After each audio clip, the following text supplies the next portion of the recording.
Hi all, നമ്മളിന്ന് biology focus area ആണ് discuss ചെയ്യാൻ പോകുന്നത്. റെസ്പിറേഷൻ ഇൻ പ്ലാന്റ്സ് ഒട്ടുമിക്ക ആൾക്കും ടഫായിട്ട് തോന്നുന്നൊരു ചാപ്റ്ററാണ്, പക്ഷേ വെരി ഈസി ചാപ്റ്ററാണ്. ആൻഡ് നമുക്ക് പെട്ടെന്ന് മാർക്ക് സ്കോർ ചെയ്യാനും പറ്റും. ജസ്റ്റ് ഒരു ഐഡിയ മനസ്സിലാക്കിയാൽ മതി. പിന്നെ അപ്പോൾ ഇതിൽ ആദ്യം തന്നെ പറയുന്നത് ഗ്ലൈക്കോളിസിസ് ആണ്. ഗ്ലൈക്കോളിസിസിന് നമ്മൾ EMP പാത്വേ എന്ന് പറയാറുണ്ട്. EMP പാത്വേ എന്ന് പറയാറുണ്ട്. എന്തുകൊണ്ടാണെന്ന് വെച്ചാൽ ഗുസ്താവ് എംബഡൺ, ഓട്ടോ മെയ്റോഫ് ആൻഡ് ജെ പാർനാസ് ഇവർ 3 പേരുമാണ് ഈ ഒരു ഗ്ലൈക്കോളിസിസ് പാത്വേ കണ്ടുപിടിച്ചത് ആൻഡ് ഈ ഒരു സ്കീം കൊണ്ടുവന്നത്. അതുകൊണ്ട് തന്നെ ഇതിനെ EMP പാത്വേ എന്ന് പറയും. അതുപോലെ വേറൊരു സാധനമുണ്ട്, ഇതിൽ എഴുതിയിട്ടില്ല. ഗ്ലൈക്കോളിസിസ് പറയുന്നത് ഒരു ഗ്രീക്ക് വേർഡാണ്. ഇത് പറയുന്നത് ഒരു ഗ്രീക്ക് വേർഡാണ്. ആൻഡ് ഇൻ വിച്ച് ഗ്ലൈക്കോസ് എന്ന് പറഞ്ഞാൽ ഷുഗറാണ്. നമുക്കറിയാം ഗ്ലൂക്കോസ് അല്ലേ ഷുഗർ, അപ്പോൾ ഗ്ലൈക്കോസ് പറഞ്ഞാൽ ഷുഗറാണ്, ലൈസിസ് പറഞ്ഞാൽ സ്പ്ലിറ്റിംഗ് ആണ്. ഓക്കെ, ഇനി കോമൺ ഈ ഗ്ലൈക്കോളിസിസ് പറയുന്നത് എയറോബിക്കിലും അതേപോലെ അനേറോബിക്കിലും കോമൺ ആയിട്ടുള്ളതാണ്. പക്ഷേ എയറോബിക് എന്നാട്ടോ ഇവിടെ എഴുതിയത് അനേറോബിക്കാണ്, ഇതല്ല. അനേറോബിക്കിൽ ഇതിൽ ഓൺലി പ്രോസസ്സാണ് എന്ത്, ഗ്ലൈക്കോളിസിസ് അനേറോബിക്കിലെ ഓൺലി പ്രോസസ്സാണ്. പക്ഷേ എയറോബിക്കിൽ ഗ്ലൈക്കോളിസിസ് മാത്രമല്ല, ക്രെബ്സ് സൈക്കിളും ETSും നടക്കുന്നുണ്ട്. ഓക്കെ, ഇനി ഗ്ലൈക്കോളിസിസ് ഒക്വർ ഇൻ സൈറ്റോപ്ലാസം. ഇത് നിങ്ങൾ നോട്ട് ചെയ്ത് വെക്കണം. ഞാൻ പറഞ്ഞുതരാം. എംബഡൺ, മെയ്റോഫ്, പർനാസ് ആ നെയിം ഓർത്ത് വെക്കണം. EMP pathway. പിന്നെ common in aerobic and anaerobic ഓർത്ത് വെക്കണം. പിന്നെ occur in cytoplasm very very important ആണ്. And it is partial oxidation. Glycolysis പറയുന്നത് പാർഷ്യൽ ഓക്സിഡേഷൻ ആണ്. അത് നിങ്ങൾ നോട്ട് ചെയ്ത് വെക്കണം. ഇതെന്താണ് ഈ പ്രോസസ്സ് എന്ന് വെച്ചാൽ ഗ്ലൂക്കോസിനെ പൈറുവിക് ആസിഡായിട്ട് മാറ്റുന്ന പ്രോസസ്സാണ് glycolysis. This is a process by which glucose is converted into pyruvic acid. അപ്പോൾ നിങ്ങൾക്കൊരു ഡൗട്ട് ഉണ്ടാകും, ഇവിടെ എന്തിനും ഒരു 2 കൊടുത്തതെന്ന്. നിങ്ങൾക്ക് ആ റിയാക്ഷൻ പഠിക്കുമ്പോൾ മനസ്സിലാകും. 2 പൈറുവിക് ആസിഡ് ഫോം ചെയ്യുന്നുണ്ട്, അതുകൊണ്ടാണ് 2 പൈറുവിക് ആസിഡ് എന്ന് എഴുതിയത്. ഓക്കെ, അടുത്തത് glucose and fructose are phosphorylated to give rise glucose 6 phosphate by the activity of hexokinase. Glucose ആണെങ്കിലും ശരി, ഫ്രക്ടോസ് ആണെങ്കിലും ശരി, ഫോസ്ഫോറിലേഷൻ നടന്നിട്ട് കിട്ടാൻ പോകുന്നത് ഗ്ലൂക്കോസ് 6 ഫോസ്ഫേറ്റാണ്. അപ്പോൾ നമ്മൾ വിചാരിക്കും ഫ്രക്ടോസ് ആണെങ്കിൽ ഫ്രക്ടോസിസ് കൈനേസ് അല്ലേ ഫോം ചെയ്യാൻ. പക്ഷെ അങ്ങനെയല്ല. ഗ്ലൂക്കോസും ഫ്രക്ടോസും ഹെക്സോകൈനേസ് പറയുന്ന എൻസൈം വെച്ചിട്ട് റിയാക്ഷൻ നടന്നാൽ കിട്ടാൻ പോകുന്നത് ഗ്ലൂക്കോസ് 6 ഫോസ്ഫേറ്റ് ആണ്. എന്താണ് ഗ്ലൂക്കോസ് 6 ഫോസ്ഫേറ്റ്? ഇത് പറയുന്നത് ഒരു 10 സ്റ്റെപ്പ് റിയാക്ഷനാണ്, 10 സ്റ്റെപ്പുള്ളൊരു റിയാക്ഷനാണ്. അപ്പം ഇതിൻ്റെ റിയാക്ഷൻസ് നല്ല ഈസിയാണ്, നിങ്ങളിതാ പഠിച്ചോളി. ഗ്ലൂക്കോസ്, ആദ്യം തന്നെ ഗ്ലൂക്കോസ് കളർ മാറ്റാൽ ഇതാറ്റല്ലേ, ഗ്ലൂക്കോസ് ആണ്. ഗ്ലൂക്കോസ് എന്തായിട്ട് മാറും? Glucose 6 phosphate. It's a 6 carbon compound. പിന്നെന്താണ്? Fructose 6 phosphate. ഗ്ലൂക്കോസ് 6 ഫോസ്ഫേറ്റ്, പിന്നെ fructose 6 phosphate, fructose 1,6 bisphosphate, triphosphoglyceraldehyde. അതായത് ഇവിടെ നിങ്ങളിങ്ങനെ പഠിച്ചാൽ മതി, 3PGA എന്ന് പഠിച്ചാൽ മതി, അല്ലെങ്കിൽ ഇവിടെ DHAP. ഇവിടെ ആരെഴുതിയാലും കുഴപ്പമില്ല കേട്ടോ. അപ്പം ഗ്ലൂക്കോസ് ഞാൻ പറയുമ്പോൾ എൻ്റെ കൂടെ പറഞ്ഞാൽ നിങ്ങൾ എന്തായാലും പഠിക്കും. Glucose 6 phosphate, fructose 6 phosphate, fructose 1,6 bisphosphate, 3PGA അല്ലെങ്കിൽ DHAP. ഇതിൽ നിങ്ങൾ DHAP അല്ലെങ്കിൽ 3PG ഇങ്ങനെ എഴുതിയാൽ മതി. നിങ്ങൾ ഈ വലിയതൊന്നും എഴുതി വെക്കണ്ട. എന്നിട്ട് ഇവിടെ 2 ഇങ്ങോട്ടും ഇക്വിലിബ്രിയത്തിൻ്റെ ആരോ അങ്ങ് ഇട്ട് കൊടുക്കുക. അടുത്തത് ആരാണ്? 2 ഇത് മറന്നു പോകരുത്, 2 ട്രൈഫോസ്ഫേറ്റ് അല്ലെങ്കിൽ 1,3 ബിസ്ഫോസ്ഫോഗ്ലിസറിക് ആസിഡ് അങ്ങനെ പറഞ്ഞാൽ മതി. 1,3 ബിസ്ഫോസ്ഫോഗ്ലിസറിക് ആസിഡ്, 3 ഫോസ്ഫോഗ്ലിസറിക് ആസിഡ്, 2 ഫോസ്ഫോഗ്ലിസറേറ്റ്, ഫോസ്ഫിനോൾ പൈറുവേറ്റ്, പിന്നെ പൈറുവിക് ആസിഡ്. അപ്പം മനസ്സിലായോ? ആദ്യം ഗ്ലൂക്കോസ്, പിന്നെ glucose 6 phosphate, fructose 6 phosphate, fructose 1,6 bisphosphate, 3PGA and DHAP, പിന്നെ 1,3 ബിസ്ഫോസ്ഫോഗ്ലിസറിക് ആസിഡ്, 3 ഫോസ്ഫോഗ്ലിസറിക് ആസിഡ്, 2 ഫോസ്ഫോഗ്ലിസറേറ്റ്, പിന്നെ ഫോസ്ഫോ ഇനോൾ പൈറുവേറ്റ്, പൈറുവിക് ആസിഡ്. ഇവിടെ കണ്ടോ 2-ഫോസ്ഫോഗ്ലിസറേറ്റ് നമ്മൾ 2-ഫോസ്ഫോഗ്ലിസറിക് ആസിഡ് എന്നും പറഞ്ഞാൽ മതി. അപ്പം എങ്ങനെയൊക്കെ പറയാം? 3-ഫോസ്ഫോഗ്ലിസറിക് ആസിഡ് പറയാം, പിന്നെ നമുക്ക് 2-ഫോസ്ഫോഗ്ലിസറിക് ആസിഡ് അങ്ങനെ എഴുതിയാലും മതി. ഇനി നിങ്ങൾ ഇതിൽ നോട്ട് ചെയ്ത് വെക്കേണ്ട അടുത്ത സാധനം എന്ന് പറഞ്ഞാൽ ATP ആണ്. ഇവിടെ ATP ADP ആയിട്ട് കുറഞ്ഞതാണ്. അതുപോലെ ഇവിടെയും ഗ്ലൂക്കോസ് 6 ആകുമ്പം ATP യൂസ് ചെയ്തിട്ട് ADP ആകും. അതുപോലെ ഫ്രക്ടോസ് 6 ഫോസ്ഫേറ്റ് ഫ്രക്ടോസ് 1,6 ഫ്രക്ടോസിനെ പിന്നെയും ഡിവൈഡ് ചെയ്യുമ്പോൾ 1,6 ആകുമ്പം എന്താവും? ATP യൂസ് ചെയ്തിട്ടുണ്ട്. പക്ഷേ നമ്മളുടെ ഇവിടെ കണ്ടില്ലേ, ഇവിടെ 3PGAൻ്റെ അവിടെ NAD എന്തായിട്ട് മാറുന്നുണ്ട്? NADH+H+ ആയിട്ടാണ് മാറുന്നത്. പിന്നെ അടുത്തത് അതിൻ്റെ നെക്സ്റ്റ് സ്റ്റെപ്പ് തന്നെ 1,3-bis ഫോസ്ഫോഗ്ലിസറിക് ആസിഡിൽ ADP ADP ആകുന്നുണ്ട്. അവിടെ 2 ഇൻറ്റു ഉണ്ടാവും കേട്ടോ, 2 ATP ആവുന്നുണ്ടാവും. അതുപോലെ ഇവിടെയും 2 എണ്ണം ഉണ്ടാകുന്നുണ്ട്. പിന്നെ വാട്ടർ നിങ്ങൾ നോക്കേണ്ട ആവശ്യമൊന്നുമില്ല, എന്നാലും ജസ്റ്റ് ഒന്ന് നോട്ട് ചെയ്താൽ മതി. നിങ്ങൾ എന്തായാലും പഠിക്കേണ്ടത് ഈ ATP NADH ഒന്നും നിങ്ങൾ അത്രയ്ക്ക് അത്യാവശ്യമായിട്ട് നോക്കണ്ട. നിങ്ങൾ ഈ 10 റിയാക്ഷൻസ് മറന്നു പോവാതെ പഠിക്കണം. അപ്പോൾ ആരൊക്കെയാണ്? Glucose 6 phosphate, fructose 6 phosphate, fructose 1,6 ബിസ് ഫോസ്ഫേറ്റ്, ട്രൈഫോസ്ഫേറ്റ് അല്ലെങ്കിൽ 3PGA എന്ന് എഴുതിയാൽ മതി, അല്ലെങ്കിൽ DHAP അപ്പുറത്തെ സൈഡിലെ DHAP. പിന്നെ 1,3-bis phosphoglyceric acid, three phosphoglyceric acid, two phosphoglyceric acid, phosphoenol pyruvate, പിന്നെ പൈറുവിക് ആസിഡ്. ഇതാണ് ഈ ഒരു ചാപ്റ്ററിലുള്ളത്. ഓക്കെ, ഇനി അടുത്തത് നിങ്ങൾ 4 മോളിക്യൂൾ ATP ഇസ് പ്രൊഡ്യൂസ്ഡ്. അതെങ്ങനെയാണെന്ന് ചോദിച്ചാൽ 4 molecule of ATP is produced and 2 molecule of ATP is used up. ഇവിടെ 2 ATP യും ഇവിടെ 2 ATP ഉണ്ടെന്ന് പറഞ്ഞില്ല. അപ്പം എത്ര മോളിക്യൂൾ? 4 ATP is produced. പക്ഷേ ഇവിടെ ഒരു ATP യും ഇവിടെ ഒരു ATP യും യൂസ് ചെയ്ത് പോയിട്ടുണ്ട്. അതുകൊണ്ട് ഇവിടെ 2 ATP യൂസ്ഡ് അപ്പ്. നിങ്ങൾക്ക് മനസ്സിലായിട്ടുണ്ടോ എനിക്കറിയില്ല എങ്ങനെയാണ് ഇവിടെ 2 ATP വന്നതെന്ന്. കാരണം ഈ റിയാക്ഷൻ നടന്നാലും ഇതേ സ്റ്റെപ്സൊക്കെ ഇവിടെ ഇതിൻ്റെ അടിയിലും നടക്കുന്നുണ്ട്. അതുകൊണ്ടാണ് 2 ഇൻറ്റു നമ്മൾ പറയാൻ കാരണം. അപ്പം 2 ഇൻറ്റു എന്തുകൊണ്ടാണെന്ന് ചോദിച്ചാൽ ഈ 2 ഇത് രണ്ടും ഇല്ല, ഇത് രണ്ടും ഇങ്ങനെ ഡിവൈഡ് ചെയ്ത് പോകുന്നുണ്ട്. അപ്പോൾ നമുക്ക് 2 ഇൻറ്റു വരുന്നത്. ഓക്കെ, അതൊന്ന് ഓർത്ത് വെക്കണം കേട്ടോ. അപ്പം ATP നോക്കിക്കോളി, 4 ATP ഇവിടെ 2ഉം ഇവിടെ 2ഉം. അപ്പം 4 ATP produced, 2 ATP is used. അപ്പം net gain 4 - 2 that is 2 ATP ആണ് ബാക്കി ഉണ്ടാവുക. ഇനി ഇവിടെ ഒരു NADH ഉണ്ടായിട്ടുണ്ട്. ഒരു NADH എന്ന് പറയുന്നത് 3 ATPക്ക് സമമാണ്, 3 ATPക്ക് തുല്യമാണ് ഒരു NADH പറയുന്നത്. അപ്പം ഇവിടെ ഇത് 2 ആളല്ലേ, അപ്പോൾ ഇയാളും താഴോട്ട് വരുമ്പോൾ ഇതേ NADH ഉണ്ടാവില്ലേ, അപ്പോൾ ഉണ്ടാകും. അപ്പോൾ എത്ര ഉണ്ടാകും? 6 ATP ഉണ്ടാകും. So the net ATP is 4 ATP + 6 ATP - 2 ATP. -2 ATP ഏതാ മനസ്സിലായില്ലേ? ഇതാണ് -2 ATP = 8 ATP. അപ്പം ഗ്ലൈക്കോളിസിസിൽ എത്ര ATP ഉണ്ടാകുന്നുണ്ട്? 8 ATP ഉണ്ടാകുന്നുണ്ട്. അടുത്തത് ഫെർമെൻറ്റേഷൻ ആണ്. ഈസ്റ്റിൽ pyruvic acid is converted into carbon dioxide and ethanol. ഈസ്റ്റിൽ പൈറുവിക് ആസിഡ്, ഈസ്റ്റിൽ നമുക്ക് ഇപ്പോൾ കിട്ടിയ പൈറുവിക് ആസിഡില്ലേ, ഇവിടെ ബൈ പ്രോഡക്റ്റ് ആയിട്ട് കിട്ടിയ പൈറുവിക് ആസിഡ് ഇല്ലേ, ഈ പൈറുവിക് ആസിഡ് വെച്ചിട്ടാണ് ഇനി പോകുന്നത്, ഇനി അങ്ങോട്ടുള്ള എല്ലാ റിയാക്ഷനും കേട്ടോ. അപ്പോൾ ഈ പൈറുവിക് ആസിഡിനെ എന്തായിട്ട് മാറ്റും? കാർബൺ ഡയോക്സൈഡും എത്തനോളും. ആരായിരിക്കും എൻസൈമായിട്ട് വർക്ക് ചെയ്യുന്നത്? പൈറുവിക് ആസിഡ് ഡീകാർബോക്സിലേസും അതുപോലെ ആൽക്കഹോൾ ഡീഹൈഡ്രോജനേസും. പൈറുവിക് ആസിഡ് ഡീകാർബോക്സിലേസും ആൽക്കഹോൾ ഡീഹൈഡ്രോജനേസും ആരേൽ? ഈസ്റ്റിലാണ്. ഈസ്റ്റിൽ എത്തനോളും കാർബൺ ഡയോക്സൈഡും. ഈ ഫിഗർ ഒന്ന് നിങ്ങൾ നോക്കി വെച്ചേക്കേണ്ടി കേട്ടോ.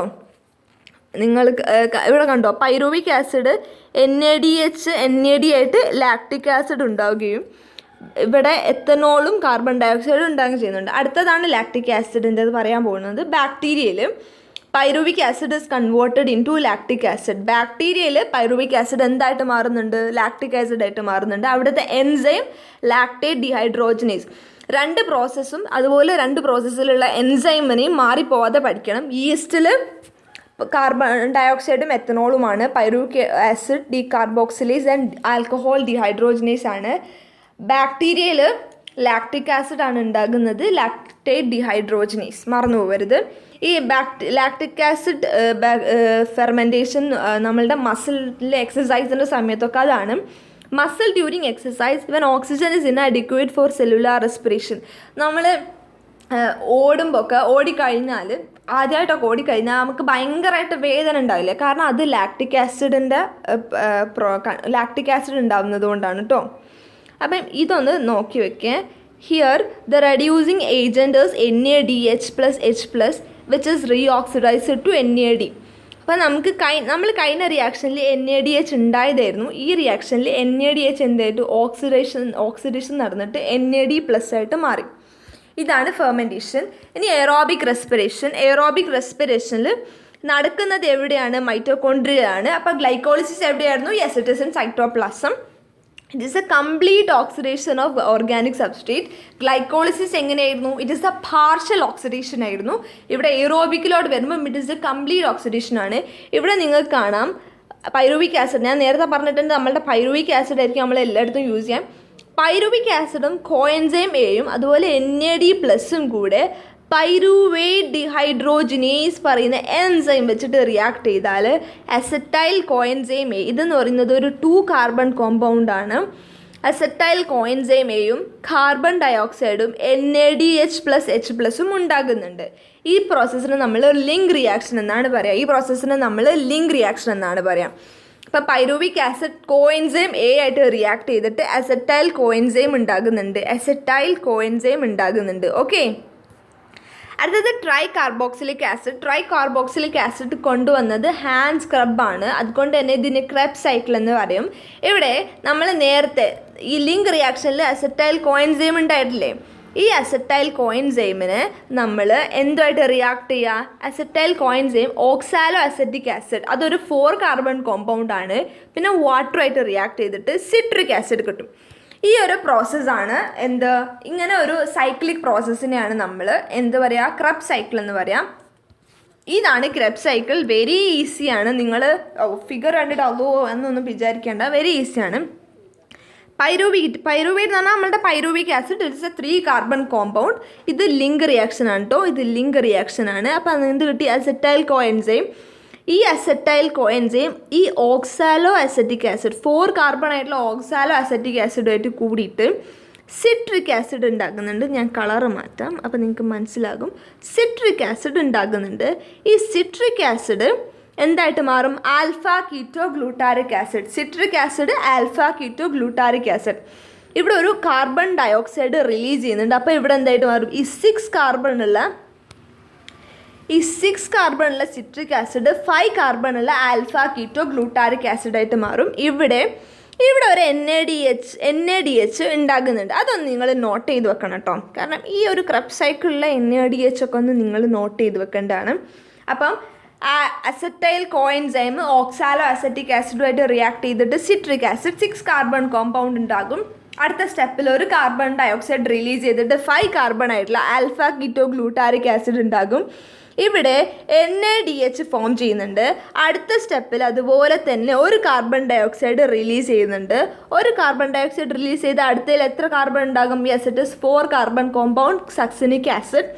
ഇവിടെ NaDH ഉണ്ടാവുന്നുണ്ട്. അതുപോലെ GTP ആകുന്നുണ്ട്. ഇത് നോട്ട് ചെയ്യണം. GTP ആകുന്നുണ്ട്. ഓക്കെ, അടുത്തത് next step succinic acid malic acid ആകും. പിന്നെ അങ്ങോട്ട് എന്തുണ്ടാവില്ല? കാർബൺ ഡയോക്സൈഡ് റിലീസ് ഇല്ല. അതുകൊണ്ട് തന്നെ ഇനി അങ്ങോട്ടുള്ള എല്ലാവരും 4 കാർബൺ കോമ്പൗണ്ട് ആയിരിക്കും. ഇവിടെ FADH2 ആണ് ഉണ്ടാകുന്നത്. NaDH അല്ല, ഇവിടെ FADH2 ആണ് ഉണ്ടാകുന്നത്. അപ്പോൾ നമുക്ക് എന്ത് കിട്ടും?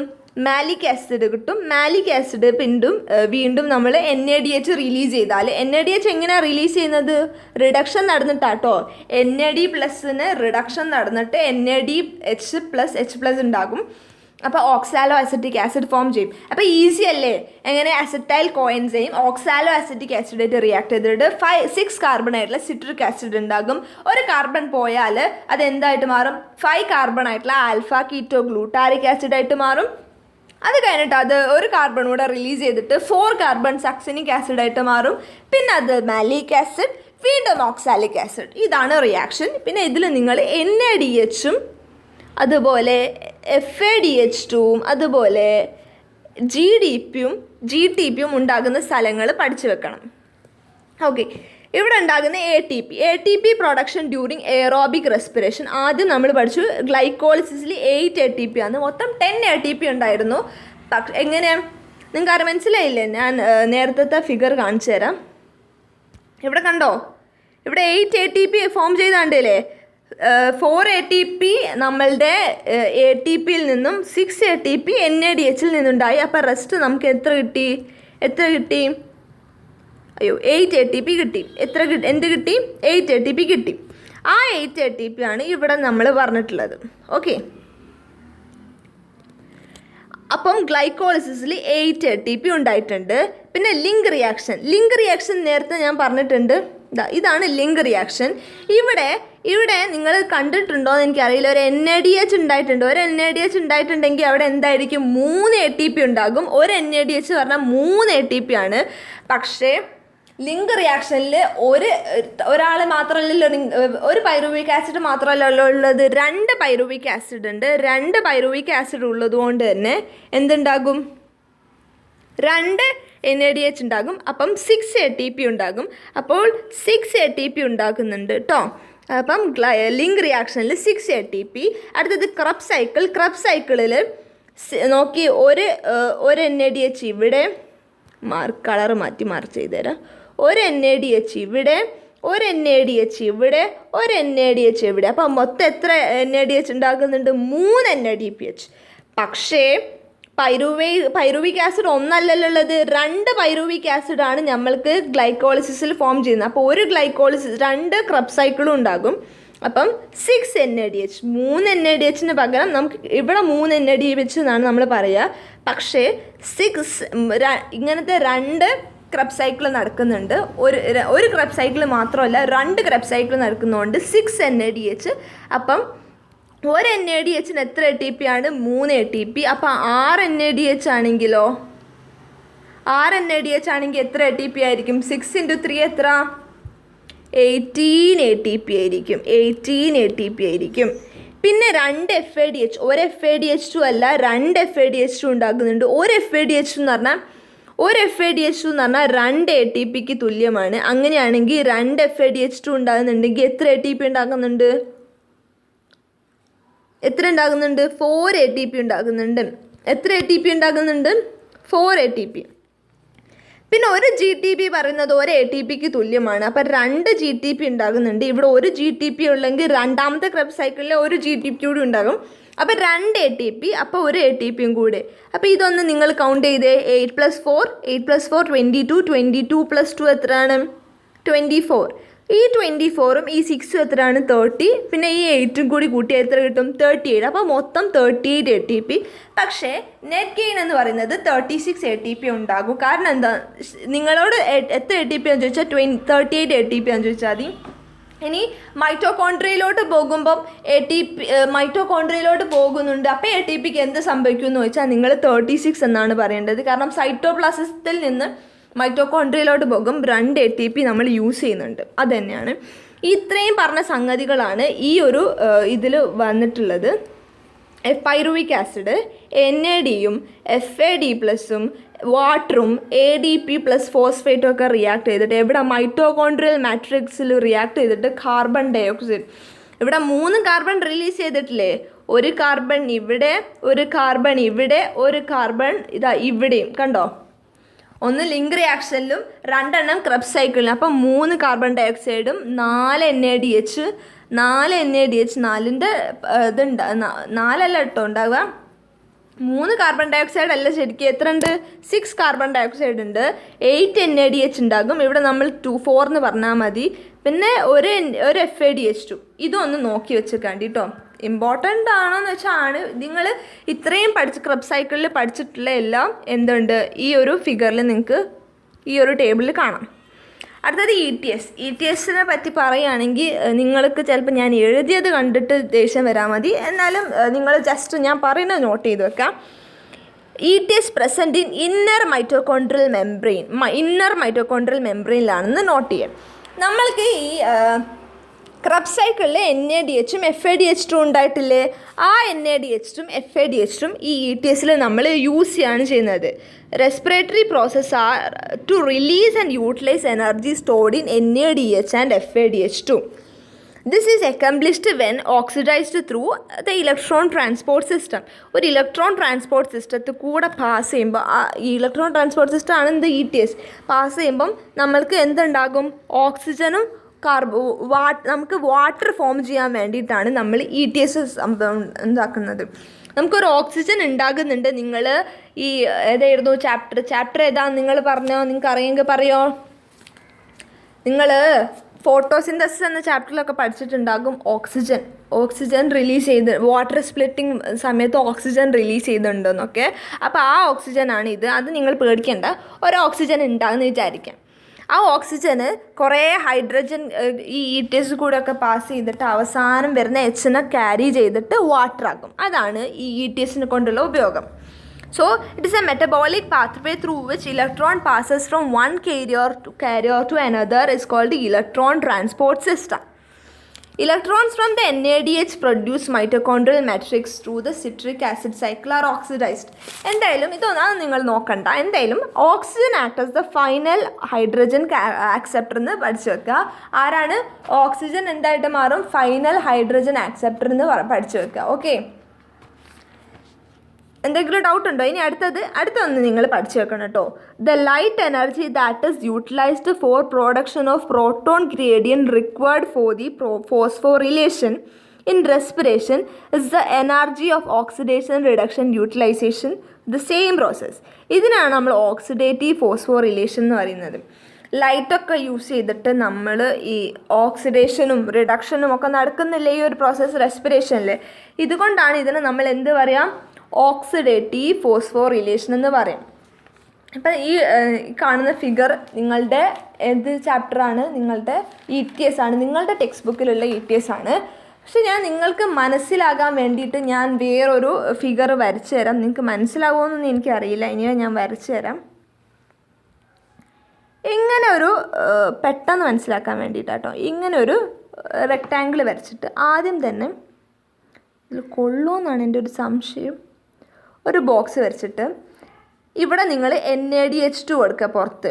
NADH2 ഇല്ലേ? NADH2 അല്ല, NADH ആണ് ഇവിടെ കൊടുക്കേണ്ടത്. NADH എന്തായിട്ട് മാറും?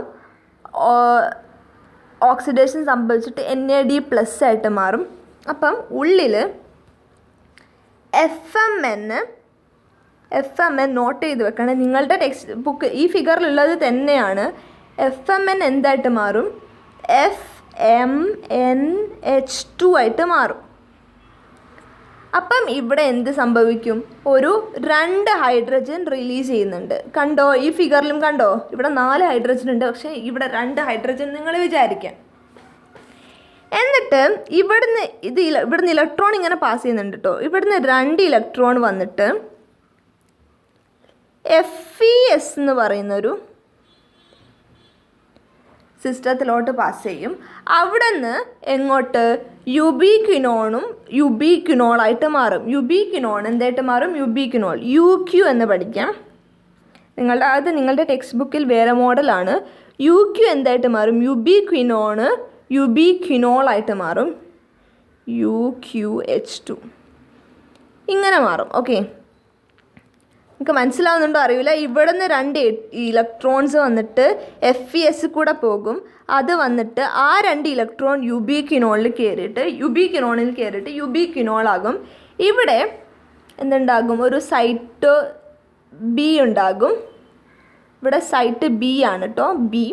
എന്നിട്ട് അത് വീണ്ടും FeSന് ഇവിടെ ഒരു കോംപ്ലക്സ് ഉണ്ട് FeS. അത് വീണ്ടും എന്തായിട്ട് മാറും? യുബിക്വിനോണിന് വീണ്ടും യുബിക്വിനോളായിട്ട് മാറും. പക്ഷെ അതിന് മുന്നേ ഇവിടെ ഒരു FADH2 കൊടുക്കുന്നുണ്ട്. ഇവിടെ കൊടുക്കുന്നുണ്ട്. അപ്പോൾ ഇവിടെ 2H+ റിലീസ് ചെയ്യുന്നുണ്ട് കേട്ടോ. ഇവിടെ 2H+, ഇവിടെ 2H+, ഇവിടെ ഒരു NADH2, ഇവിടെ ഒരു FADH2. FADH2 എന്തായിട്ട് മാറും? FAD ആയിട്ട് മാറും. അപ്പം എന്നിട്ട് യുബിക്വിനോണായിട്ട് മാറും, ക്വിനോളായിട്ട് മാറും. അപ്പോൾ ഇങ്ങോട്ട് അടുത്ത ഇലക്ട്രോൺ വരും.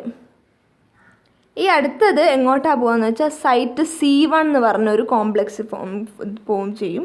ഇതിൽ കൊള്ളത്തില്ലാന്ന് തോന്നുന്നു. എന്നിട്ട് പുറത്തു കൂടെ സൈറ്റ് C എന്ന് പറയുന്നൊരു കോംപ്ലക്സ്, പിന്നെ ഉള്ളിൽ ഇതിൻ്റെ അടിയിലാട്ടോ വരേണ്ടത് സൈറ്റ് Aയും, അതുപോലെ തന്നെ ഇതും ഇതിൻ്റെ ഉള്ളിലാണ് കേട്ടോ സൈറ്റ് A3യും. ഇങ്ങനെയാണ് ഫോം ചെയ്യുക. അപ്പോൾ ഇവിടെ അവസാനമായിട്ട് ഇവിടെ നിന്ന് പറഞ്ഞുതരാം, ഈ യുബിക്വിനോണിൽ നിന്ന് ഒരു ഇലക്ട്രോൺ വന്നിട്ട് സൈറ്റ് C1, പിന്നെ സൈറ്റ് C, പിന്നെ സൈറ്റ് A, പിന്നെ സൈറ്റ് A3, അങ്ങനെ അവസാനം പുറത്തോട്ട് വരും. 2 ഇലക്ട്രോൺ പുറത്തോട്ട് വരും. ആ 2 ഇലക്ട്രോൺ ഞാൻ ഈ സൈഡിൽ എഴുതുന്നുണ്ട്. ആ 2 ഇലക്ട്രോണ് ഓക്സിജനുമായിട്ട് റിയാക്ട് ചെയ്യും. അതുപോലെ നമ്മളിങ്ങനെ ഇവിടെയൊക്കെ ഒരു H+ ഉണ്ട്, ഇങ്ങനെ റിലീസ് ചെയ്യുന്ന കുറച്ച് H+ ഇല്ലേ, ആ H+ കൂടെ റിയാക്ട് ചെയ്തിട്ട് എന്ത് ഫോം ചെയ്യും? വാട്ടർ ഫോം ചെയ്യും. ഇതിനാണ് നമ്മൾ എന്ത് പറയുക? ETS എന്ന് പറയുക. നിങ്ങൾക്ക് മനസ്സിലായിട്ടുണ്ടോ എന്ന് എനിക്കറിയില്ല. നിങ്ങളിങ്ങനെ സിമ്പിളായിട്ട് പഠിച്ചാൽ മതി. FMNH2 ആകും. അത് അന്നപ്പോൾ ഒരു H+ റിലീസ് 2H+ റിലീസ് ചെയ്യും. റിലീസ് ചെയ്യുമ്പോൾ 2 ഇലക്ട്രോൺ ഉള്ളിൽ കയറുന്നുണ്ട്. അപ്പോൾ FeS എന്ന് പറഞ്ഞൊരു കോംപ്ലക്സ് കൂടെ പോകും. അത് പിന്നെ യുബിക്വിനോണിൽ കയറും. യുബിക്വിനോളായിട്ട് മാറും. അത് സൈറ്റ് Bയിൽ കയറും. സൈറ്റ് Bയിൽ ഇവിടെ എന്താ യുബിക്വിനോളിലോട്ട് ഇതാകുന്നതിന് മുമ്പ് ഒരു 2 H+ റിലീസ് ചെയ്യുന്നുണ്ടെന്ന് മനസ്സിലാക്കുക. എന്നിട്ട് സൈറ്റ് Bയിൽ നിന്ന് FeSലോട്ട് പോകും. ഈ FeS പിന്നെ യുബിക്വിനോളായിട്ട് മാറ്റും. പിന്നെ site C1, site C, site A, പിന്നെ സൈറ്റ് A3, അങ്ങനെ അതിൽ നിന്ന് ഇത് ഉള്ളിലാണ് കേട്ടോ, ഈ ഒരു ETSൻ്റെ ഉള്ളിലാണ്. എന്നിട്ടൊരു 2 ഇലക്ട്രോണിനെ റിലീസ് ചെയ്യുന്നുണ്ട്. ആ 2 ഇലക്ട്രോണ് ഇവിടെ ഓക്സിജനുമായിട്ട് അതുപോലെ 2 ഇലക്ട്രോണുമായിട്ട് H+ആയിട്ട് റിയാക്ട് ചെയ്തിട്ട് വാട്ടർ ഉണ്ടാകും. അതാണ് സത്യത്തിൽ ETS. നിങ്ങൾക്ക് ഒന്നും മനസ്സിലായിട്ടുണ്ടാവില്ല എന്ന് വിചാരിക്കുന്നു. എനിവേ കൺഫ്യൂഷൻ ആണെങ്കിൽ നിങ്ങളത് നോക്കണ്ട. ഓക്കെ, ഇനി ETSൽ കുറേ കോംപ്ലക്സുകളൊക്കെ ഉണ്ട്. അത് നിങ്ങൾ ടെക്സ്റ്റ് ബുക്കിൽ നോക്കി പഠിച്ചു വെക്കുക. കോംപ്ലക്സ് അത് നിങ്ങളുടെ ടെക്സ്റ്റ് ബുക്കിൽ നല്ല അടിപൊളിയായിട്ട് മാർക്ക് ചെയ്ത് വെച്ചിട്ടുണ്ട്. അപ്പോൾ അതിൽ കോംപ്ലക്സ് 5 ആണ് ഇത്. കോംപ്ലക്സ് 5ൽ ATP ഉണ്ടാക്കുന്നതാണ്. അപ്പം energy released during ETS transport system is utilized in the synthesing ATP with the help of ATP synthase. ഇതാണ് ATP synthase. ഇത് വെച്ചിട്ട് ATP ഉണ്ടാക്കുന്നതിനെയാണ് നമ്മൾ 5th പ്രോസസ്സ്. അതിൽ 2 കോമ്പോണൻസ് ഉണ്ട്, F1ഉം F0ഉം. F1 എന്ന് പറയുന്നത് head piece peripheral membrane protein complex ആണ്, which contain site of ATP synthesis. F1 പുറത്തുള്ളതാണ്, അവിടെയാണ് ATP സിന്തസിസ് നടക്കുന്നത്. F0 പറയുന്നത് ഒരു ഇൻ്റഗ്രലാണ്. അതുകൊണ്ട് it is the channel through which protons crosses the inner membrane. അത് വെച്ചിട്ടാണ് പ്രോട്ടോൺസ് ക്രോസ് ചെയ്യുന്നത്. And the passage of proton through the channel is coupled to catalytic site of F1 component for the production of ATP. എന്തായാലും നിങ്ങൾ ഈ ഫിഗറിൽ ഈ ഒരു സെക്ഷനിൽ കോംപ്ലക്സ് 5 ആണ് ATP ഉണ്ടാക്കാൻ ഉപയോഗിക്കുന്നത്. അതിൽ F1ലാണ് ഈ ATP ഉണ്ടാക്കുന്ന ATP സിന്തസിസ് എൻസൈംസ് ഒക്കെ ഉള്ളത്. F0 എന്ന് പറയുന്നത് പ്രോട്ടോണിൻ്റെ പാസേജ് സഹായിക്കുന്നതാണ്. ഓക്കെ, ഇത്രയേ ഉള്ളൂ ഈ ഒരു ചാപ്റ്റർ. വെരി ഈസിയാണ്, നിങ്ങൾക്ക് നല്ലോണം മാർക്ക് കിട്ടും. Anyway, all the best for your exam.